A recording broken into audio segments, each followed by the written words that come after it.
we looked at how GNPC manages the allocation. What we found was that most of the revenue goes into direct petroleum activities. By direct petroleum activities, I mean exploration activities, development activities, and production activities. So exploration is when you're looking for the oil. Development is when you have found, you made a discovery, and you have begun to invest, so that you can produce. So GNPC between 2011 and 2016 spent on average 64% of its costs on these direct petroleum activities. We did find, however, that GNPC also has downstream trading activities.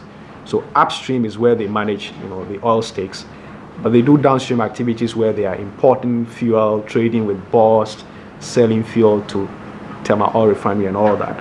We found that this downstream business is generally loss making. It's generally loss making. So that a portion of the revenues allocated to GNPC is absorbed by these losses. Because if one part of the business is making losses, the other part has to absorb it. Now, these losses, downstream losses, are actually a feature of GNPC's operations dating back to the 90s. Because we tend to have subsidies, subsidized prices. Now, in the past, the 90s, these losses used to be covered by government transfers, government subsidies to GNPC, or on other occasions they were covered by loans from the Bank of Ghana. In the past, it's not the case now. This was a time when GNPC, was not getting significant revenues from, any producing field. So if they had losses, the state had to cover them. Now there are revenues, from the producing fields, and that's how they cover those losses. In fact, from 2011 to 16, these losses amounted to 9.3% of their costs. And we think this detracts from efficiency in the management of their revenues. Okay. What did we also find? We found that GNPC engages in activities outside what you may call its core mandate, which either do not produce commercial value for the organization or compromise efficient utilization of revenue. So GNPC's core mandate is really to undertake exploration, development, production, and disposal of petroleum. But the GNPC law does give it, permission or authority, and the language of the law is that to do any other things and perform any other functions necessary or expedient for the purpose of attaining its objects and carrying out its activities. Now, this power has led the corporation to indulge in extra non-core activities that kind of overstretch its mandate and compromise efficient revenue utilization. Now, we grouped these non-core activities into three.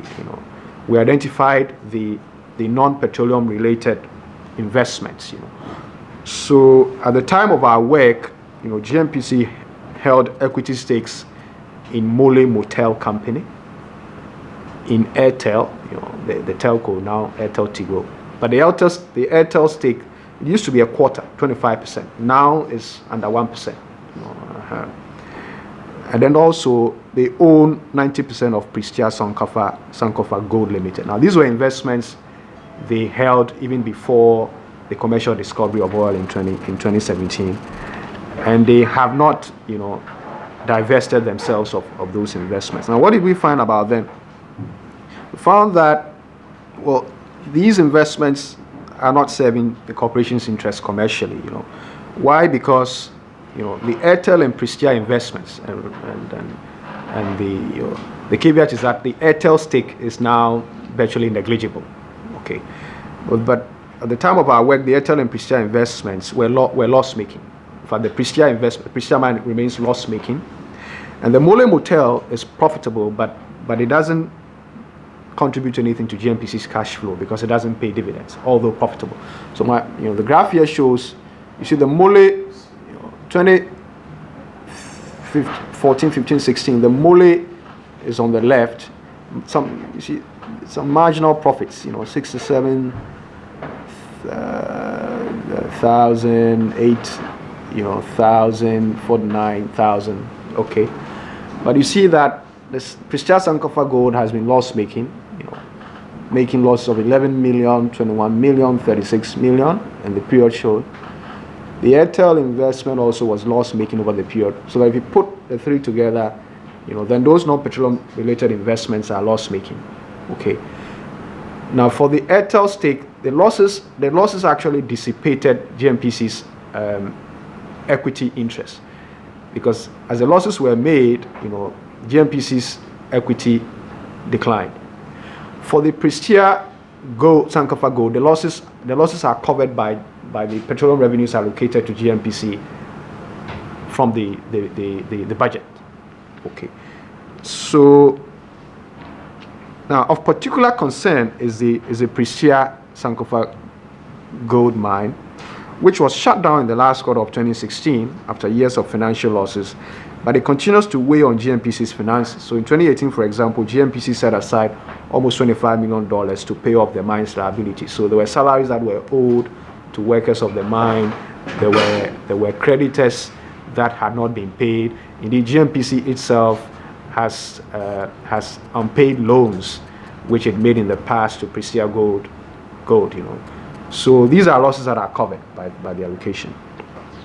The other category of non-core activities are the quasi-fiscal transactions. So a number of transactions by GNPC border on quasi-fiscal operations and do not represent the best use of the corporation's funds. So by quasi-fiscal, I mean the kinds of things that typically the government will do, but you have GNPC, which has been set up with a commercial mandate, rather doing. So in the past, GNPC has given loans to the government and to state entities. GNPC has issued guarantees, financial guarantees for the benefit of the government and other state-owned entities. So when the car power ship was brought in and the investors did not find ECG to be a credible off-taker, GNPC was invited to guarantee the transaction. So GNPC set money aside in an account to guarantee that if ECG was unable to pay car power for the power that was supplied, then the guarantee could be falling upon. Okay. In fact, GNPC also advanced a loan of $50 million to the Ministry of Finance in 2014, and as at mid-2018, that loan had not been paid.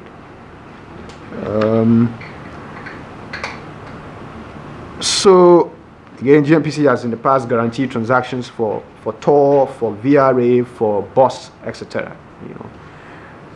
Now these loans and guarantees have resulted in huge and mounting claims on the beneficiaries. So that now GNPC has significant claims on these state-owned entities. So we show here, the claims have been growing.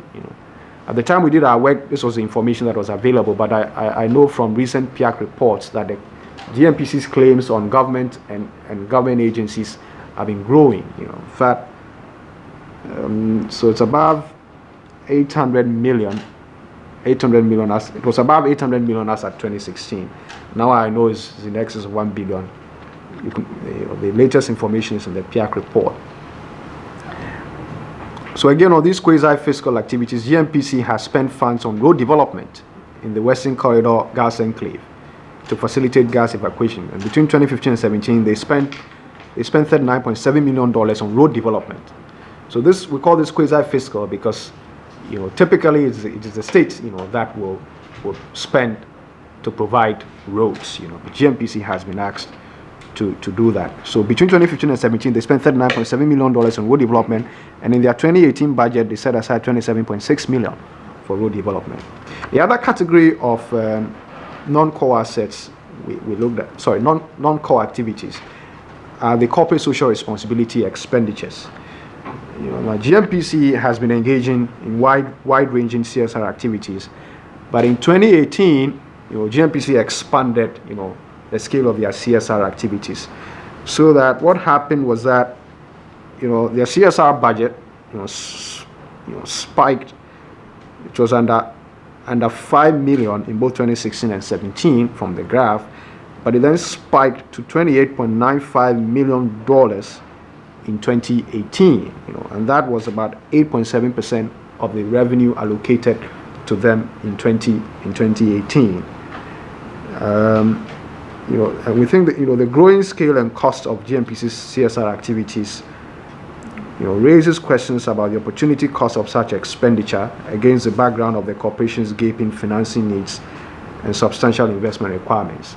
In fact, their 2019 CSR budget is even bigger than the 2018 one of $28.95 million. Now, in every year, GNPC's budget shows a financing gap. So every year in the budget they present to Parliament, the resources they need to finance the budget are in excess of their expected revenue. So they have a large financing gap amounting to the hundreds of millions per annum. Now, given that, this expenditure on CSR, really raises questions about whether they are making, they're making optimal decisions about the use of petroleum resources. So, what are our recommendations to bring this to an end?